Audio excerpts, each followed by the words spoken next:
All right, we should be recording. All right. So welcome, Dr. Romulo. Thank you for joining us today. I'm sorry that you couldn't be in person because I was really looking forward to meeting you. But Dr. Romulo is an associate professor at the University of Northern Colorado. She works in the Department of Geography, GIS, and Sustainability. She also has worked as the planning commissioner for the city of Greeley since 2019. And she got her PhD in environmental science and policy from George Mason University. Um, she has a focus on the intersection of uh, community and conservation, which I think is great for today's talk. So, Thank you so much for that introduction, Olivia, and welcome to the new folks who have been joining in with us. So I sent Olivia, and I think that she shared with the group a list of things to talk about, and you selected this one. And this project is very different than the types of projects I usually do, in that the goal of the project is community engagement versus community engagement being part of the project and helping us meet a dissemination or research to practice goal.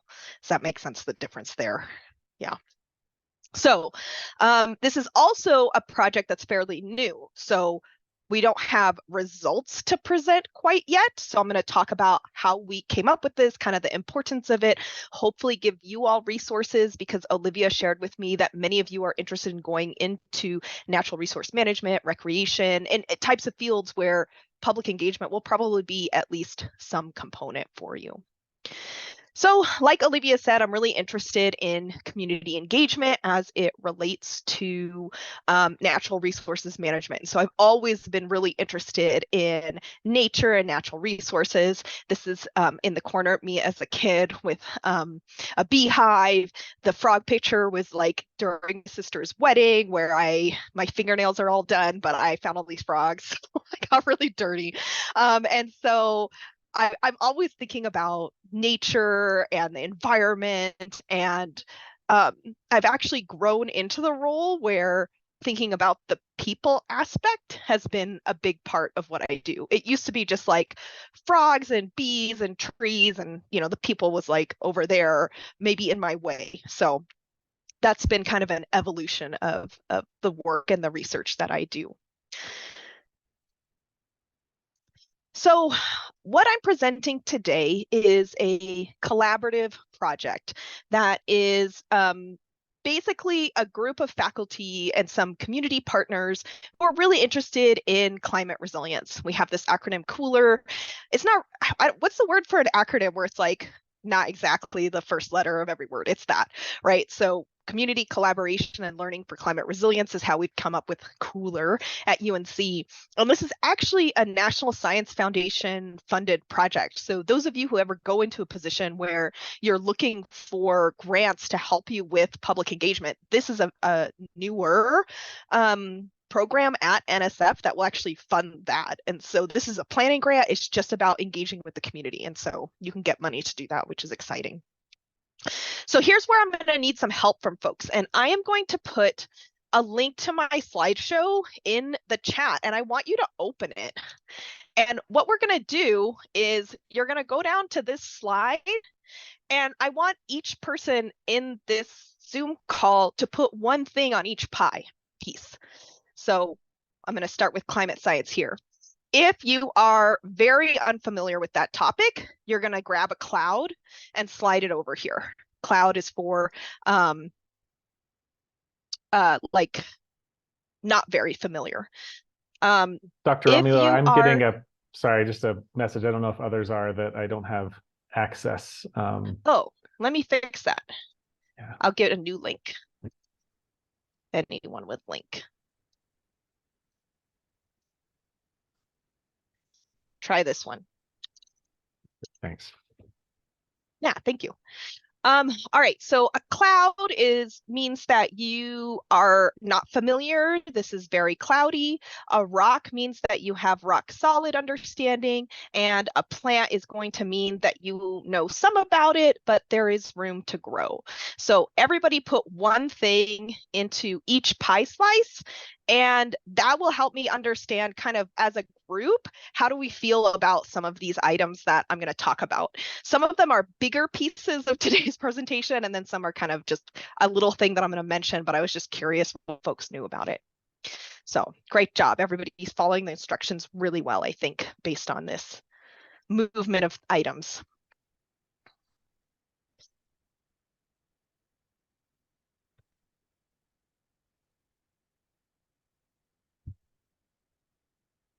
So it looks like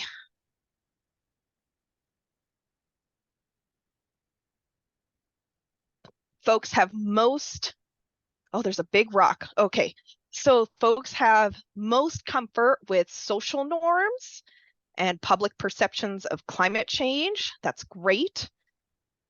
Less comfortable with community engagement generally and learning ecosystems, and nobody knows what a landscape mullet is. Drew, do you know what a landscape mullet is? No idea. Awesome. Okay. All right. This is great. I'm guessing it's business up front, party in the back, though. So, well, that is a mullet. People know what a mullet is, right? We're going to talk about that. Not mullets, landscape mullets. Okay, awesome. So this is now a picture of this group and what we know or feel comfortable with. Okay, so we're going to keep going, and this helps me because it means that when we get to the point where I'm talking about public perception on climate change and social norms, I'll probably need to spend less time kind of defining those because you're comfortable with it, or at least you know a little bit, but you have room to grow. But when we get to landscape mullets, I'll probably need to explain that a little bit more in depth. So thanks for participating in this piece. And now you also all have the slides. So if you want them for any reason, there's a lot of resources in the notes or directly on the slides. You're welcome to have those. Just as a heads up, if anybody tries to do this, once you go into slideshow mode, if somebody else makes an edit to the slide, it won't appear. So that saves you if somebody wants to screw with your slideshow, but also you have to get out of slideshow mode for that to show up. So just a pro tip there.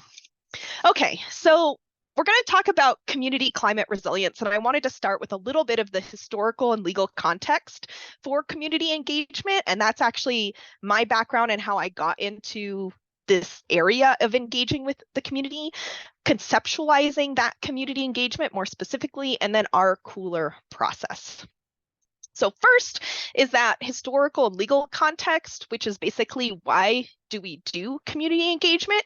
And for the types of careers that Olivia shared with me that folks want to do legally, you might have to do it. So it's good to do the things that legally you need to do, but also you can get better outcomes from the work that you're doing.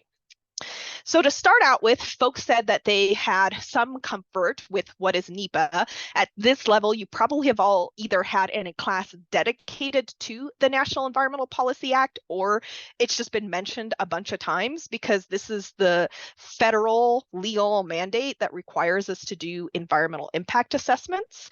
But part of that process also requires meaningful opportunities for public participation. And I underlined those pieces because that is from the actual legislation. However, the legislation itself does not define what those are. So what is meaningful opportunity and what exactly is public population? Really unclear. We just know we have to do it legally and it has to happen at certain points of time when we're doing environmental assessments or impact statements. And so we have to do it at the beginning of a project and we have to do it throughout the project and at the end of the project. But the key point there is that NEPA, which we've had for 50-something years now, formed the basis for both requiring public engagement, which is kind of a product, and also how public engagement is conducted, which is that process. And so when NEPA, the law, became enacted, people had to figure out how to do public engagement. And once the first few people figured out how to do that, everybody kind of just followed that. And that's actually pretty common. You know, once someone starts doing something, a lot of other groups will follow them and say, okay, well, that's one way to do it, so I'm going to do it that way. And over time, public engagement has evolved from those original attempts. In addition, in 1994, then President Clinton signed an executive order for environmental justice. So this is also a federal mandate. And what that requires is that all federal agencies, which includes a lot of our land management agencies, include environmental justice as part of their mission. The way that this work has been enacted is it's been incorporated in that NEPA requirement. So in doing the public engagement, folks are saying, okay, we're also meeting our requirement to do environmental justice or include environmental justice in our actions. And so there's these legal frameworks that kind of require folks to do engagement with the public, and in some cases engagement with specific communities of the public, but the way that we do it isn't clear, right? So you have to do it, but you got to figure out for yourself how you're going to do it. So for a long time, we had this kind of outreach paradigm, which I like to frame like the movie Field of Dreams, which every year is getting older and older and farther away from the students' lexicon of movies. But basically, this phrase, you may have heard this quote, "If you build it, he will come." This movie is crazy. Like, this guy's got to like build a baseball field in his cornfield. I don't know if it's an allegory for something. Drew, maybe you know. I don't know. Anyway, it's this crazy movie. But the whole idea is that if you build the thing, then people will show up to it, right? And that's basically how we've done public engagement for a long time. This is a photo of a public meeting here in Greeley, Colorado, by the Oil and Gas Commission. We were looking at setbacks for fracking sites. And so they had a public meeting and invited the community to show up. With this old outreach paradigm, what ends up happening is you basically have this group of people show up, right? So these are mostly older, mostly white, mostly wealthy people from the community, which does not reflect the demographics. We're a resettlement community with a large immigrant and refugee population. We have a large Latino population that was specifically settled here when sugar beet farming was really big in our area. This is not what our community looks like, but this is what it looks like when you have meetings that are in the evening time when service workers are working, or families who have kids and can't have daycare are not available. And this is how we've done public engagement for a long time here in the States. And so the product here, when we think about what is the outcome, is really just transparency. So folks who are holding these meetings are going to tell you what they're doing and answer questions.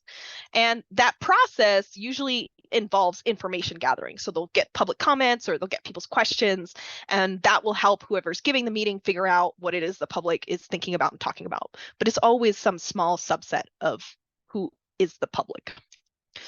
I like to think about this in the framework of underpants gnomes. Does anybody here watch South Park?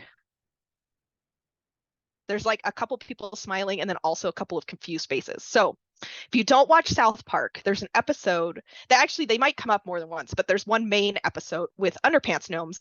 And so these gnomes are stealing your underpants. So if your underpants like get lost when you're doing your laundry, then it's because of these underpants gnomes, and they have a theory of change. So I'm sure in some of your classes you've learned about results chains or theories of change, how you're going to get from A to B. And so the underpants gnomes have this theory of change: phase 1, phase 2, phase 3. Phase 1 is collect underpants. They're doing that very successfully. And phase 3 is profit. The problem with their theory of change is there's no clear link between collecting the underpants and getting to profit. And I think the same kind of thing is happening with public engagement, where we have this phase 1 where we're going to collect comments and we're going to hold public meetings. And then there's this phase 3 that's a little bit ambiguous that we call engagement, but it's not really clear how those things are connected to each other. And so what I've been doing is thinking a lot about this theory of change. Now, I'm not thinking a lot about underpants gnomes, but I just use that to explain it. But how do we actually get to what is really engagement, and what does that mean, right? So is engagement just collecting information and being transparent, or is it potentially something more? If you haven't seen this episode and this is your sense of humor, you should totally watch it. So the old outreach paradigm, in a more formal and scientific way, is often called the deficit model, where you have experts, like in that Oil and Gas Commission meeting that I showed, who will deliver information to society, who are the receivers of information.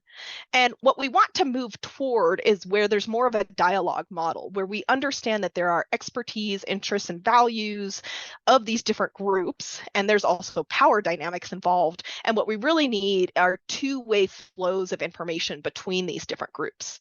This figure comes from a paper about invasive species management and the need to engage with communities so that we can control invasive species. And so Colorado has a lot of invasive plants. It's a big problem here, and managing those across counties, across a state is incredibly difficult. And so one of the things this paper proposes is that we need to be more integratively connected among these different groups to actually be successful at managing those invasive species.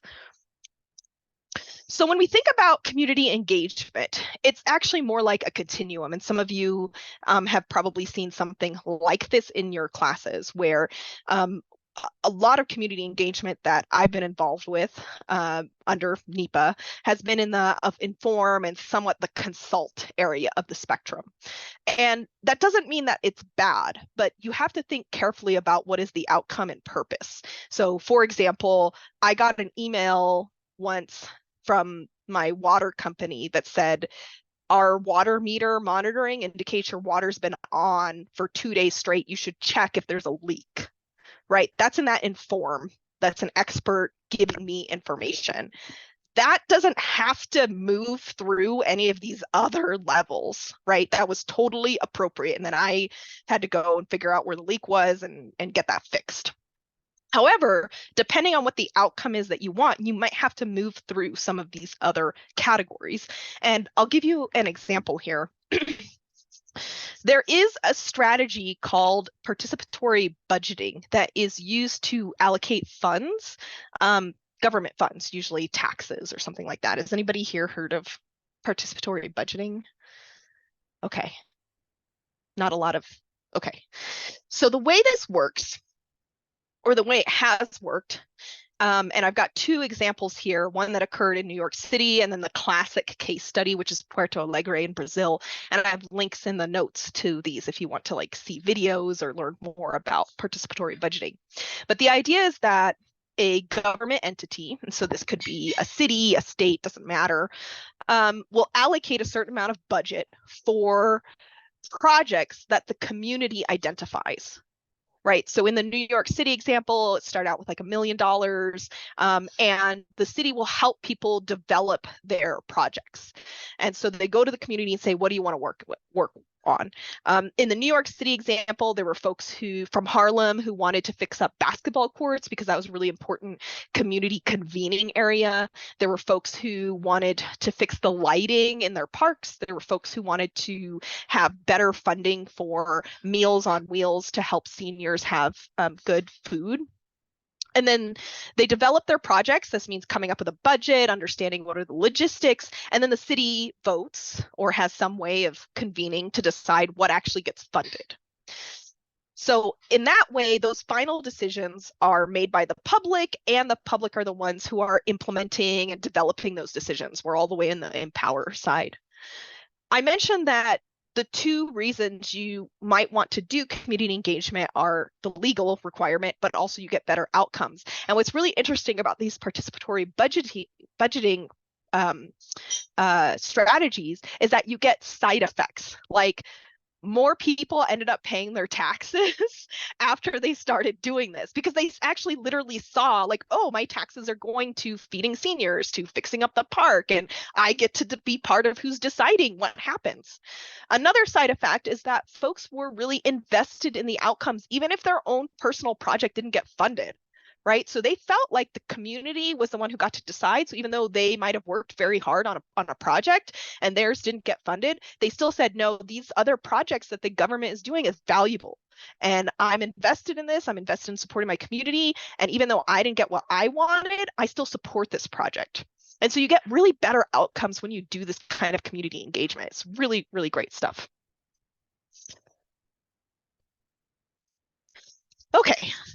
So then we're going to add social norms. So you all said that you are fairly familiar, or some have room to grow, with the concept of social norms. So those unwritten rules of how society functions. I don't know what's going on in Laramie or in Wyoming, but in Colorado right now, there's kind of this building movement around converting bluegrass lawns to drought tolerant or native landscaping, right? So this is the one in my city. It's called Life After Lawn. It was first called Cash for Grass. That was not a good name. It was very confusing. People thought it was something else. So now we call it Life After Lawn, where they give you money to replace your lawn, and that money is supposed to go to buy the plants or soil or whatever you need to put new gardens in.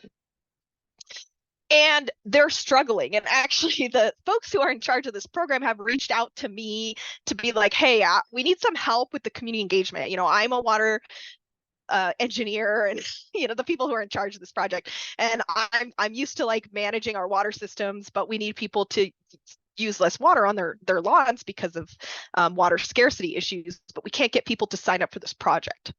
The Life After Lawn program is only for front yards right now. And so what they're running into is a social norm problem related to the landscape mullet. So I'm going to assume that you know what a mullet is. And so a landscape mullet is the concept that in the front yard, so the front, is business, and then the backyard is the party, right? So the front yard is bluegrass lawns, manicured, nicely landscaped. The backyard is what in this paper they refer to as a dreamscape. And that's how you actually want to use your property, right? So your backyard might have a kid's trampoline, or it might have a pond, or I'm describing my backyard, or it might have a little racetrack, or it might have a big patio where you can sit on it. Or the backyard reflects what you actually want to do with your property, whereas the front yard reflects the influence of the social norms of your neighborhood. And so even though we have this program that will literally just give you money to rip out your lawn, which then will save you money because you're not watering your lawn, people are not doing it because of the influence of these social norms. And what's interesting about this paper is that they did interviews with folks in I think it was in Baltimore, about the reasons why their front yard looked the way it did. And folks said, oh, like I feel that pressure for my yard to match my neighborhood. Right. But everybody was doing it together, and nobody had actually sat down and talked to each other and been like, oh, yes, let's collectively decide to have bluegrass lawns. Like, that's not a conversation that happens. But yet everybody feels this pressure. And so when we talk about community engagement, one of the things that we need to understand with the community are what are those social norms that are happening. The Life After Lawn program has done a lot of workshops on how to do landscape conversion. They've provided motivation in terms of the funding, but what they haven't addressed is how someone might feel about their neighbors' perceptions about their lawn conversion. So one of the things that they've started doing now, after having conversations about this, is they've given the folks who have already converted their lawn signs. So you can actually have a very nice, beautiful front yard that has been converted. You also don't have to convert the full thing. And so now they have these signs so that people can see, oh, I can have a nice, publicly neighborhood accepted lawn without, making my neighbors all upset. So the social norms component is really important. So in this landscape mullet concept, and I use this one because it's funny and memorable, right? But it's also very important to all of the other work that we do. When we talk about building community engagement for climate resilience, it means we're going to have to ask people to do things at some point. And a lot of times we're going to have to ask them to do things that are different than what they have been doing, right? If people are already doing all of the things that will help you and your community develop climate resilience, then you are not the target for our community engagement. We need to work with the folks who aren't yet doing that. But that social status and adherence to neighborhood or society norms is going to be a really, really big motivator to whether people will actually do things or not. So another reason why we want to engage communities is not just understanding social norms and motivations, but also understanding cultural contexts. And we usually talk about this with the phrase cultural competency. And I have been learning a lot about that from the medical world. So the medical world historically has had a lot of folks who are doctors who tend to come from more rich white male cultures, right? And so you have people who are trying to treat communities and they're not of the community. That's changing over time, but it has created barriers. And so this was a really interesting talk at this Latino youth conference about type 2 diabetes. And what was happening is that a lot of Latino, Latinx farm workers were developing type 2 diabetes. And for those of you who are not familiar with diabetes, there's this period of time where you start showing the symptoms before you have like full-blown diabetes. And so it's really important to catch it early, and then you can do some lifestyle diet changes and you can actually lessen the effects, which is really important because it can shorten your lifespan and, you know, really impact your life. But when they try to talk to families, people were really resistant to talking to doctors, and doctors were having a lot of trouble making headway. And so this group went in and they did a needs assessment and family interviews with families about just type 2 diabetes in general. And what they found is that within that community, culturally, diabetes is a stigmatized condition. And if you say you have diabetes, it's like saying you're weak. Right. And that's a huge, so that's again going back to those social norms, right? So that's a cultural norm within that community. And so people didn't want to admit they had it, which was really preventing them from going out and getting help. And so this work led to development of ways to talk about the disease and ways to engage with people that was lessening the stigma so that they could actually get health care. And so when we talk about community engagement, that can get you results that you wouldn't otherwise achieve from other means. And so that's what I mean by you get better outcomes. Okay, so I want to talk a little bit about conceptualizing community engagement, and especially in the context of building climate resilience. Most of you said you felt pretty comfortable or rock solid about climate change, public perceptions of climate change. So you may have seen some of this work from Yale about climate communication. And so this Six Americas survey is what they call it, kind of categorizes people in what they think about climate change. And one thing you can see in this figure is actually much more than half of people in the United States not only accept climate change as a thing that's happening, but they're on this spectrum from being cautious, like maybe we should do something to it, to freaking out, like I'm freaking out about climate change right this minute. There is a group of folks who are totally dismissive. But one thing that's interesting about this survey is that that group of folks that's dismissive, although it goes up and down, is pretty consistent. So there's a group who's probably not going to accept this, but they're small. It's 10% of the population in the United States. This does have regional differences, right? So certain locations might have more or less, but this is the overall United States. So what this figure, so this set or distribution of people reminds me of is a diffusion of innovation model. So this is actually from the business world. And when you are going to market a new product, you have to think about how people adopt or accept or take on that product. There's gonna be people who are the innovators. Some of you might be an innovator, some of you might know innovators. There's a hot new thing, and this person or you are the first ones to have it. I remember when people were getting not even iPhones, iPods were before iPhones. And I was like, well, that's dumb, because I'm not an innovator group. I'm like way here at the end with technology, right? And so they're gonna grab onto your product, and then right behind them are the early adopters. Once they see a couple of people who have this thing, they're like, okay, I'm going to jump on board. Where there is an issue is that getting from innovators and early adopters over to the early majority. And so when you're doing product distribution, you actually have to have different marketing mechanisms for the groups who are innovators and early adopters than you do for the early majority. Innovators and early adopters are excited about the new thing because it's a new thing. But once you get over to the early and late majorities, they want to be assured that that thing is not going to be buggy, it's not a beta model, that it works. They're going to be the ones who are like reading the reviews on Amazon, and they're like, I'm not going to buy anything unless it has 4.5 stars, right? And so now they're relying on the information from these innovators and the early adopters. And when we think about climate resilience and building climate resilience in the community, we're running into the same exact thing, right? There's a bunch of innovators and early adopters. They're the ones who are members of our local climate reality and citizens climate lobby. Like, they're already there doing the thing.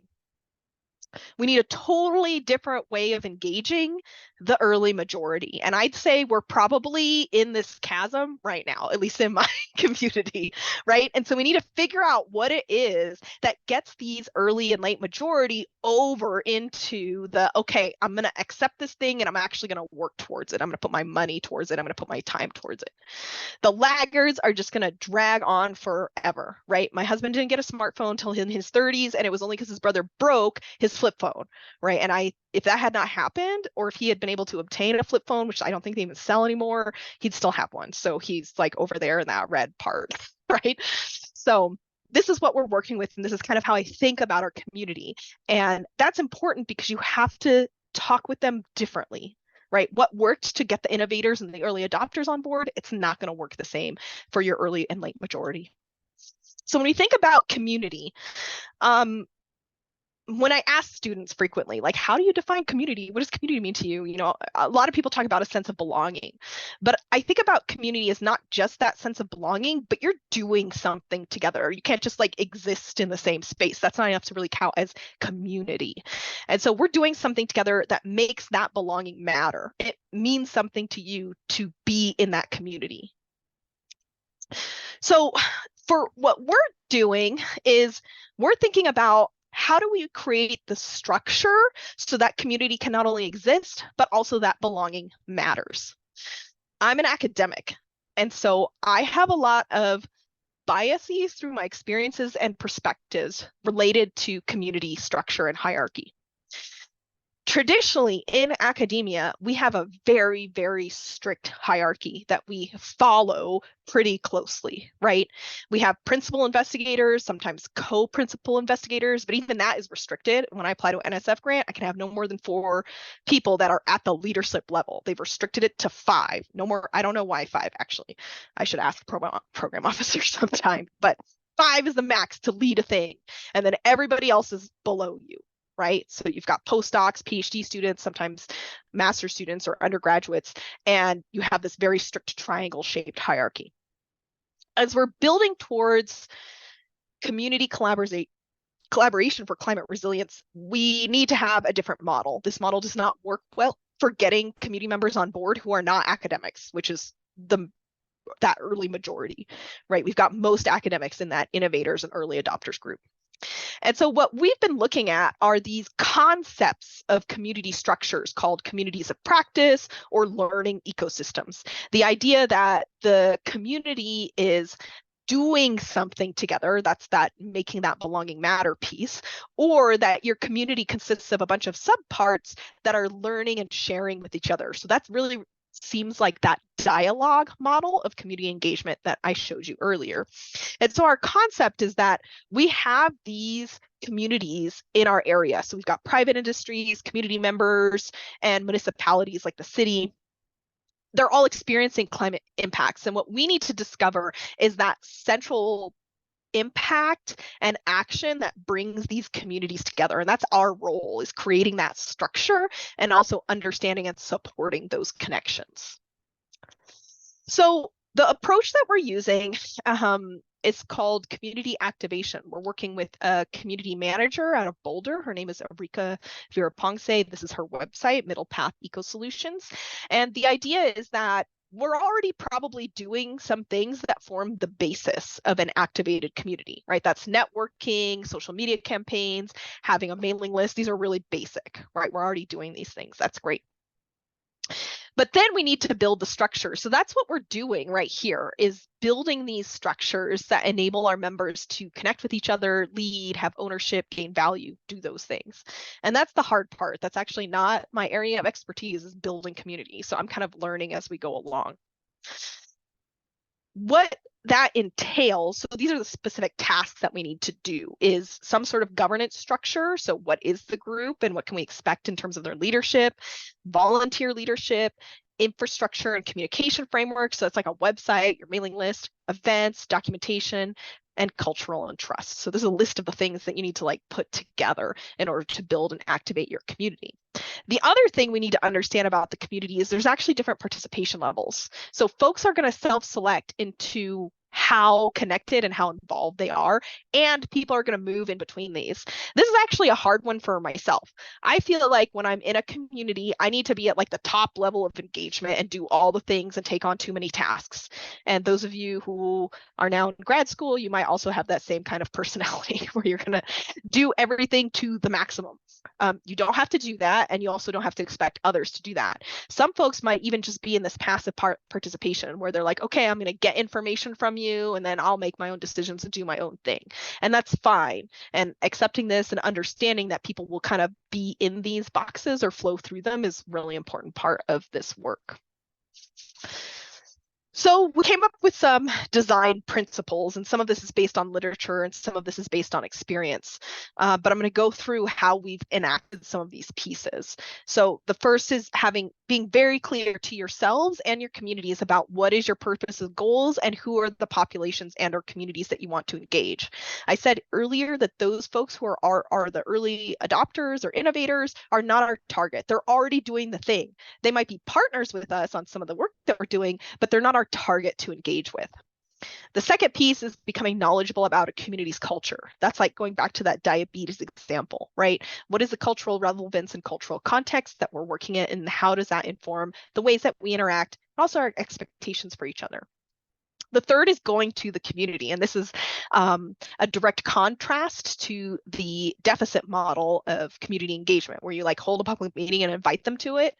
You need to go to the community. Then lastly, we want to move to shared leadership and decision making. So what I wanted to do is pause here before I get into the cooler specifics and just check and see if you have any questions. You have the link in the chat. Actually, I'll share it again because I think a few folks might have joined us after we started. So you can go down to this slide 26 and type in any questions that you have. There's also stars in the corner. So if you see a question that you want answered, you can slide a star over there.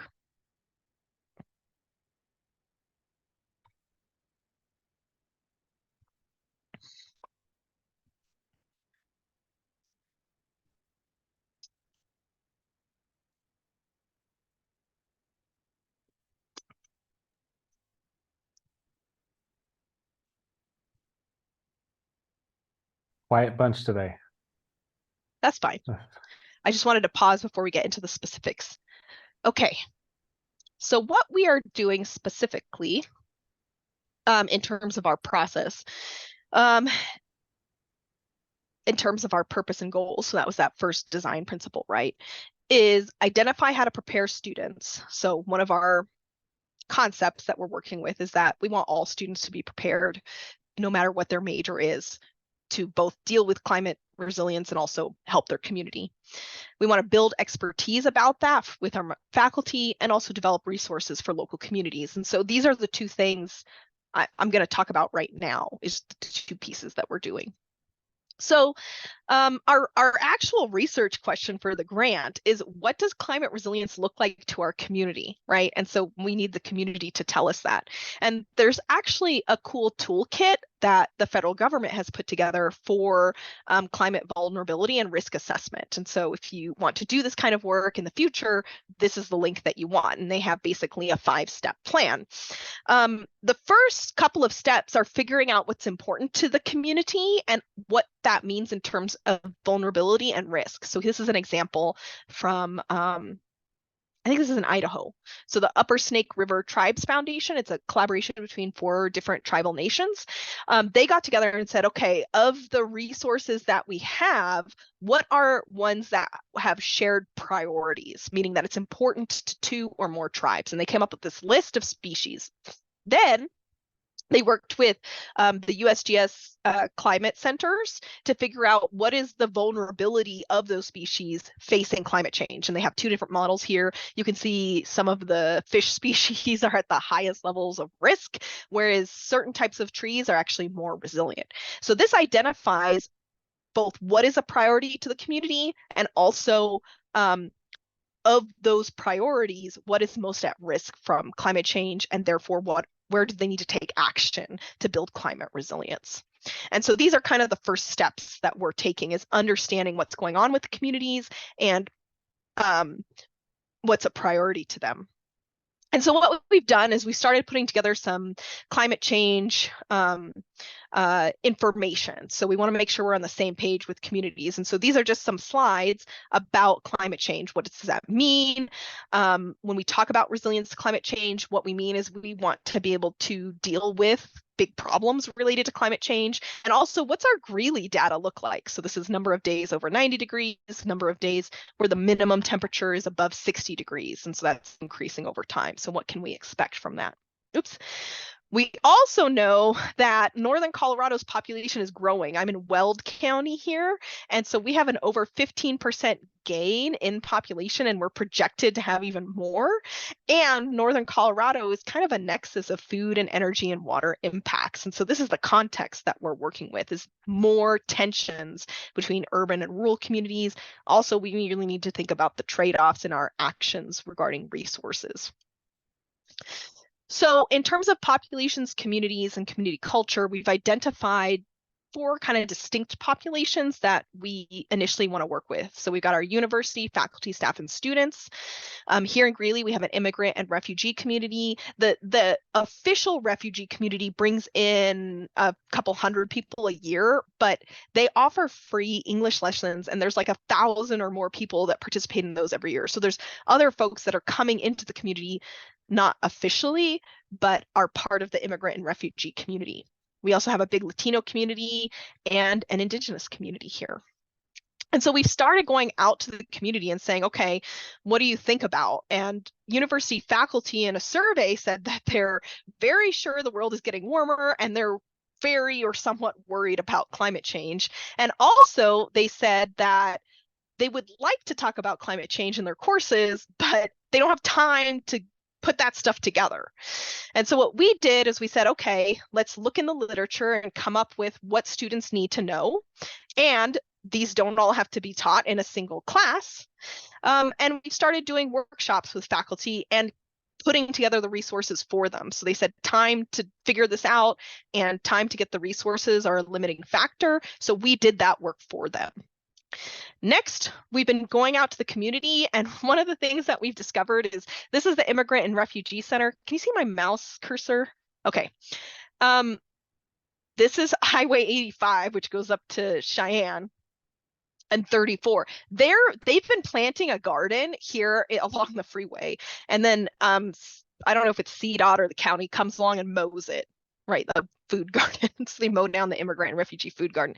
And so a lot of these folks, when they come in here, they live in an apartment, they don't have access to gardening space, and also they're trying to grow food that reminds them of home, right? And so this is a big problem. Also, we have a local community, Latino community center, and they have a youth collective that's doing community gardens. And there's an organization called Harvest for All Food Nations that has a food justice and sovereignty program. And so we've discovered through just asking people what they're doing, that there's this connection between food systems and gardening that we can tap into. So what our hope is that we're going to work with these groups to work together and understand how the climate's going to change and what does that mean for growing food, finding space to grow food, and having more resilient food security within these 3 communities. So that's our current community project that's just kicking off. And so that's kind of what we're doing at the moment, is building that core group of faculty, involving students. So our students are actually the ones that are going out to the community and making these connections. And the next step will be a summer institute where we really clearly define our government structure and also identify these subgroup projects. So this food sovereignty one is one project. We have others that are coming down the pipeline. So I really appreciate you all taking the time to be here today remotely. Sorry I couldn't be there in person, but I'm happy to answer any questions. Also, if you want to send me an email, you can do that as well. My email is on this slide. So thank you. Thank you so much, Dr. Romulo. And we have 3 minutes until the official class period ends, but I know folks can stick around and if they're interested and can ask some additional questions and have a little bit of a conversation with Dr. Romulo. So feel free to raise your hand or just unmute yourself and ask directly if you'd like. I'll start with somebody posted a question in the slide. It seems like there's a wonderful process. Does it change based on the size of the community, like Denver versus Laramie? I think that's a really great question. And actually, Dr. Bennett and I did a project a long time ago looking at payments for watershed services or payments for ecosystem services. And that's like a community collaboration process. And we found some papers that were like, you have to have a small group, and other papers that said you have to have a large group. And do you remember how that happened, Drew? And then some of the papers called their group large and some called it small, but it was like usually the same number. So they think there's a lot of confusion about what size of community matters. And I think what matters is not necessarily the size, but identifying that structure. So for example, there is already a community engagement person here from Green Latinos. So she is a leader in the Latino community. We do not need to take her place. What we need to do is help her, right? And so that's what you need to do with a larger community, is identify where are those community leaders and how do you help them and partner with them. So she's not a scientist. So, okay, we will get her all the scientific data, her heart desires. We're much more comfortable with that anyway. And then her job is talking with the Latino community and us supporting that conversation. Caitlin, you have your hand up. Oh, can you hear me? Yes. Yeah, great. Thank you so much. This has been really interesting. I work with the University of Wyoming on a similar type of research project that's doing engagement with Wyoming communities on climate adaptation and resilience. So super similar projects. We've been thinking a lot about this idea of co-production of knowledge. And I'm thinking about your slides with the dialogue model of outreach and also the community engagement continuum. One of the, I guess I'm just wondering if that's something that you guys have talked about and considered in your community engagement model. And in particular, there are some sort of critiques of the empower paradigm as like, is it your right to give power to somebody, and maybe we should be doing research with and alongside and for the benefit of things like that. So I'm sure those are things you've thought about, and I'm just really curious to hear more. Yeah, and that's a really great question, right? Because it is not our right to say what people should be doing, and that's why that going to the community is actually our first step, is just like, what is happening? And so when I found out about the gardens, it's because we went over to the immigrant and refugee center and just like sat in there and talked to people, and we're like, what are you doing? Like, we're faculty, we'd love to do things with you. And then they told us like, oh yeah, like I'm working in the garden, but I'm really stressed out because the highway people are going to come and mow it down like they do every year, and I don't have a place to grow vegetables. And I was like, oh my God, like I had no idea you were doing that. And so it's the way that we're doing things is very messy. And this is a huge problem because the way that we have structured scientific processes and scientific grants is not messy, right? Like we had to submit to NSF like a 3-year plan with like, we're going to have these meetings and we're going to do these things. And then now we have to go back to the program officers and say, you know, like that doesn't actually work to do it that way. We're doing it this other way, and hopefully you'll still give us the money so we can do it, right? And so that's a struggle, that tension, because what we don't want to do is come into a community and say, oh, you should be doing these things, or this is the research you should be doing, but rather, how do we serve them?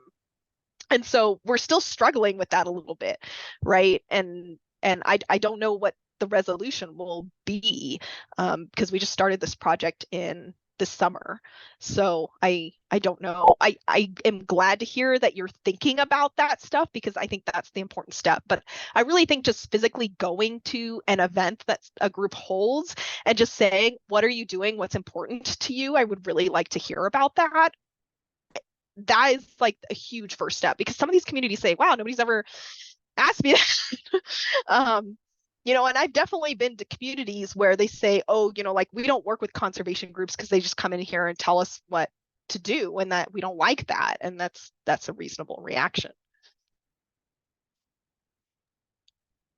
Well, I know we're at the end of the formal class period time, so I know if people need to jump off, please feel free to do so. But Dr. Romulo, are you able to hang around for another couple minutes if there's another couple Absolutely. of questions. So yeah, and if folks want to send me an email, or Caitlin, if you want to be in touch and chat about what we're doing and what you're doing, I'd be happy to talk about it. Feel free to send me an email. So I just put it in the chat. otherwise, I think we have time for another question or two if people are interested.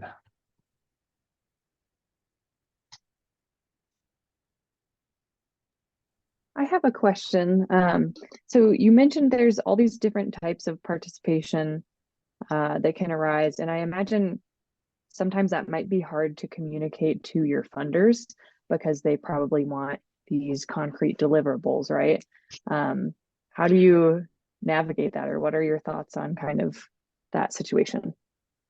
Yeah, that's a great question, and that's okay, so there's two parts to your question, right? Which is navigating the different types of collaboration, and then the second part is communicating to your funders. So I'll do one at a time.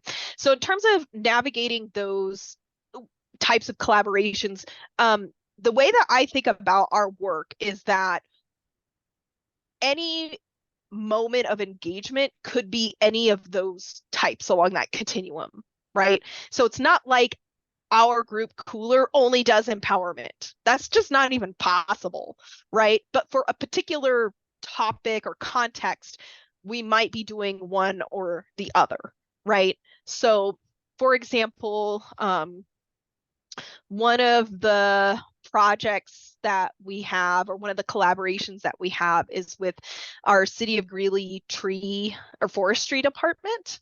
And so they have a project where they're trying to get people to plant trees, which is actually kind of weird in terms of the environment, because Greeley is in the plains. Like, the only trees we would have here would be willows and cottonwoods along riparian corridors. Yet Greeley is a Tree City, USA. We have a beautiful tree canopy, and people like to have trees. They also have climate benefits in terms of cooling your house in the summer and things like that. So we want to work with them in terms of, okay, we expect certain climate impacts. Some trees are more resilient than others. So they would like to communicate to the public, plant these trees because they need less water, they're more resilient to heat stress, etc. So that's on the lower levels, right? They don't need to be empowered about anything. They really just need to consult with us on the climate models, and also with our biology department about tree species resilience. However, when I'm talking about the groups like Harvest for All First Nations, or Al Frente de Lucha, which is our Latino community group, or even the Immigrant and Refugee Center, one of the things they talked about when I went to them is, like, they said, wow, we don't have very much money, and we could really use some money. That's like a big thing. So one of the things that we're doing is helping them write grants. And so Colorado has an outdoor equity grant. So we're working with Immigrant and Refugee Center and also the Harvest for All First Nations so that they can write an equity grant, because as academics, we speak the language of grant writing, right? Which is its own kind of language. And so that's how we're helping empower them, so that they have the capacity to write good grants that get funded, because that's not in their expertise yet, right? And that's something they identified as they want to do, and we can help them with. So it really just depends on the context, but I think being really intentional and saying, okay, I understand this is a moment where they just need to consult with me, and I'm going to give them some expert advice. Or, okay, this is a place where I need to help build their capacity to do something, and that's how I can help with empowerment. That's kind of how I approach it. The second piece, which is the funder. So this is where you do have to think about what are your outputs versus your outcomes. So an output is like a tangible deliverable. I wrote a paper, or I have a technical report, or this many people came to my meeting. And so that's where we do things like say, okay, we created a mailing list, and our goal is to have 100 community members on our mailing list at the end of 2 years. And so you do have to create those tangible outcomes, but you also have to contextualize them. Okay, so one of the things that we found is that the local Citizens Climate Lobby, Sierra Club, and there's a third, Climate climate action, they all have like the same name, so I get confused. So there's 3 climate groups already active in Greeley. And so people don't want to join another mailing list. So instead of having our mailing list have 100 participants on it, we just send things to the already existing mailing lists, which have however many people are on those mailing lists, right? And so my experience with NSF program officers is that they are pretty flexible in thinking about how the outputs get to an outcome.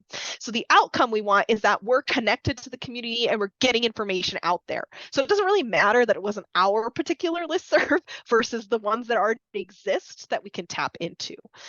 And so thinking about those outcomes, what we want is the community to be connected. So if this food sovereignty thing actually works, which would be amazing in and of itself, those 3 groups were not previously connected, and we facilitated those connections. And so that is evidence, because really when we talk about reporting to funders, we're talking about evidence, that our learning ecosystem supported community connections, right? So that's how I think about those kinds of things. Awesome. Thank you.